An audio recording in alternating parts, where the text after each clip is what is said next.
नागरिकता के संदर्भ में हम अध्ययन कर रहे हैं। विगत वीडियो में हमने बताया था कि संविधान में नागरिकता के संदर्भ में कुछ मूल प्रावधान क्या किए गए थे। आज हम उसी कड़ी में आगे बढ़ाते हुए बात करेंगे नागरिकता संशोधन अधिनियम 1955 के बारे में, जो कि नागरिकता के संदर्भ में सबसे महत्वपूर्ण अधिनियम है। और नागरिकता अधिनियम 1955 5 तरह की नागरिकता की बात करता है। पहला, जन्म के आधार पर। दूसरा, वंशज के आधार पर या वंशानुगतता के आधार पर। तीसरा, पंजीकरण या रजिस्ट्रेशन के आधार पर। चौथा, नेचुरलाइजेशन या स्वाभाविक रूप से, जिसे हम कह सकते हैं, उस आधार पर। और पांचवा, भू क्षेत्रों के अधिग्रहण पर। पहला बिंदु लेंगे हम जन्म के आधार पर। तो जन्म के आधार पर नागरिक संशोधन अधिनियम 1955 ये कहता है कि वह व्यक्ति भारत का नागरिक होगा जो 1 जनवरी 1950 को या उसके पश्चात जन्मा है, परंतु 30 जून 1987 से तक जन्मा है, वह भारत का स्वभावतः नागरिक हो जाएगा। परंतु 30 जून 1987 के बाद, यानी अर्थात 1 जुलाई 1987 के बाद जन्मने वाला व्यक्ति भारत का नागरिक होगा यदि उसके माता या पिता में से कोई एक भारत में जन्मा हो। ये जो दूसरा प्रावधान किया गया, 1 जुलाई 1987 के बाद जन्मा व्यक्ति अगर व्यक्ति भारत का नागरिक होगा यदि उसके माता या पिता में से कोई एक हो, वह इसलिए किया गया कि उस समय अवैध आवर्जन या जिसे हम कह सकते हैं कि इमिग्रेशन बहुत ज़्यादा होने लग गया था, उसको रोकने के लिए 1986 में संविधान संशोधन द्वारा एक नियम लागू किया गया कि माता या पिता में से कोई एक भारत का नागरिक रहा हो, ताकि अवैध आवर्जन या इमिग्रेशन को रोका जा सके। दूसरा है वंशज नागरिकता, यानी वंशानुगतता के आधार पर नागरिकता कैसे मिलेगी। उस संदर्भ में कह रहा है कि अगर कोई व्यक्ति का जन्म भारत के बाद 26 जनवरी 1950 को या उसके पश्चात हुआ है तो वह वंशानुगत आधार पर भारत का नागरिक होगा यदि उसके माता पिता में से किसी एक का जन्म भारत में हुआ।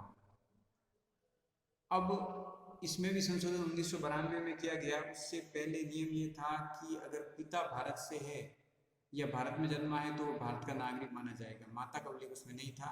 यह प्रावधान 1992 में किया गया। तीसरा बिंदु हम लेते हैं पंजीकरण के आधार पर, रजिस्ट्रेशन के आधार पर विभिन्न नागरिकों विभिन्न नागरिकता प्रदान करने के विभिन्न आधार प्रदान किए गए हैं। तो यह विशेषकर विभिन्न श्रेणी के व्यक्ति जो भारत के बाहर निवास कर रहे हैं उनके लिए है। तो पहले अप्रवासी भारतीय, पर्सन ऑफ इंडियन ओरिजिन, वो व्यक्ति जो लगातार 5 साल से भारत में निवास कर रहे हैं वो नागरिकता के लिए योग्य हो जाएंगे।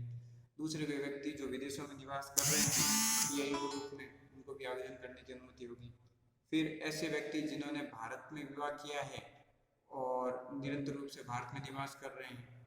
फिर वो व्यक्ति हैं जो कॉमनवेल्थ देशों के नागरिक हैं, उनके लिए भी प्रावधान है पंजीकरण द्वारा नागरिकता का।